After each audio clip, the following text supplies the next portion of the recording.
racism, violence, and bigotry. I mean, the president has a problem, Paris, and I think if we look beyond his words, first of all, I don't give the same credence that John Avalon does, that his statement all of a sudden was different from both sides. But if we look at the fact that he went out and chastised NFL players, if we go down the list of him calling out our colleague Don Lemon, calling out LeBron James, I mean, if we look at his actions, then we understand that the president does something, like personally, I think the president is racist. But even more importantly than that, he uses racism as political currency.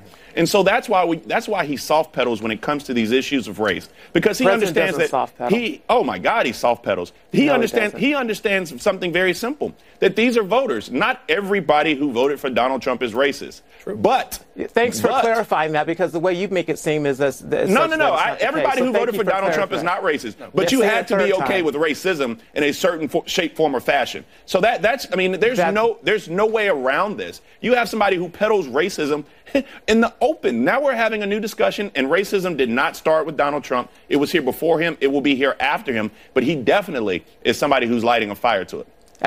You're 100% wrong. Both of you have no idea what you're talking about. And I think that what you do is continue this narrative. You're priceless, pal. Would you say? You're priceless. I am priceless. Thank you. Yeah. And what is priceless is the fact that the media continues to run this narrative against this president, in spite of the fact that we can see the positive things in his actions that he's doing, this administration's doing, to address issues that are going to positively impact the black community and all minority communities. And so you can keep peddling this narrative all you want, but the American people see through it. The president is not a racist, and he's been very clear in denouncing racism, the KKK, and all of the hatred that we've seen that you all continue to promote on this network and others, like we saw yesterday. Let me just read. Can I read? Because Bakari brought it up, which was what the president wrote about NFL players. He did this on Friday. He says the NFL players are at it again, taking a knee when they should be standing proudly for the national anthem. Numerous players from different teams wanted to show their outrage at something that most of them are unable to define. And he goes on and says some other things there. And what I found interesting, you can have the argument about patriotism, whether people should stand or not always for the national anthem. But why does he think that these athletes are unable to define? I know the answer to this. This is a great question. Let me chime in, because it's a racist trope. Okay, one of the things that people have done shake your head all you want, Paris, but if we go back in history, let's look at this. He attacks Don Lemon's intellect. He attacks LeBron James's intellect. He attacks Maxine Waters' intellect. He attacks NFL players' intellect. And so instead of just having these blatant racist verbs and verbiage that he uses, he does the same thing that people have been doing for years, which is to somehow make these people look inferior. Malcolm Jenkins has made it clear. Colin Kaepernick, Eric Reed, they have all made it extremely clear. No one is protesting the flag. No one is protesting our military. They're protesting the trials and tribulations, the oppression, the degradation, and injustices that African Americans face. And I think it's not the players who have a problem articulating that. I think it's the fact that they don't have anybody black in the White House to tell the president what is actually going on out here. Maybe you should join the White House, Paris. I would feel more comfortable with you being there than no one there at all, I think. Well, Bakari, just to set the record straight for you, there are African Americans or black Americans that are in the White House. No, Jerron Smith is in the EOP. I said in the West Wing, in the White House. You and I both know Jerron. He's awesome. That's not about him. Bakari, this isn't your party, and this is not the president that you support. So I know exactly who is in the White House. I'm there on a regular basis. Who is there then? And to say that the EOB is not the White House. Who's in the West Wing? If you want to be technical, Omarosa was never in the West Wing. Name a black person in the White House right now. Well, I will name several of them that are in the White House. Name somebody who is in the West Wing. And again, let me just clarify something. Omarosa, as the assistant to the president, director of communications and public liaison, she never had an office in the West Wing. Omarosa's office was in the EEOB, the Eisenhower Executive Office Building.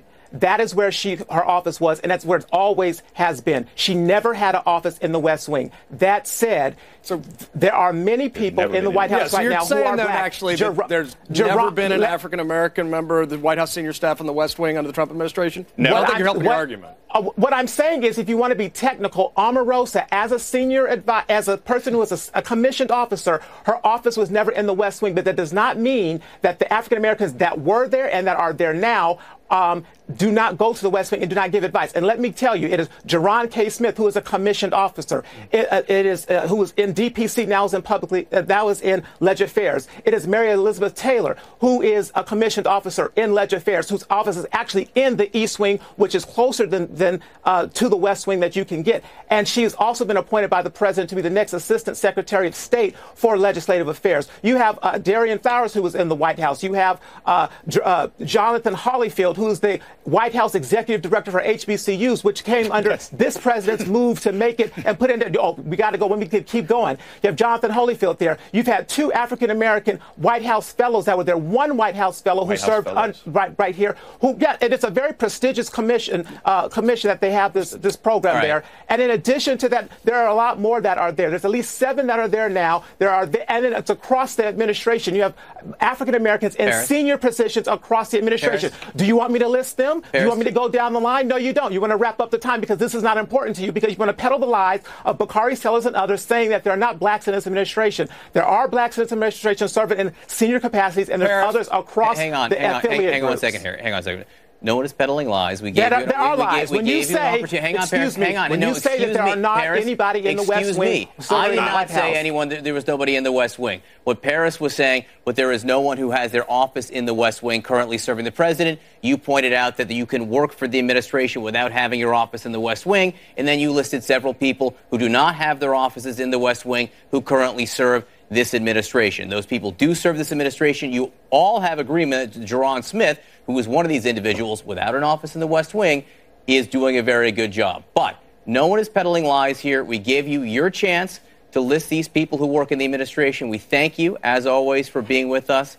John Avlon, Bakari Sellers, we thank you as well. We're going to leave this discussion there. A lot more to discuss today. Appreciate it, John. Also, just ahead, another summit between North and South Korea is announced. What it could tell us about North Korea.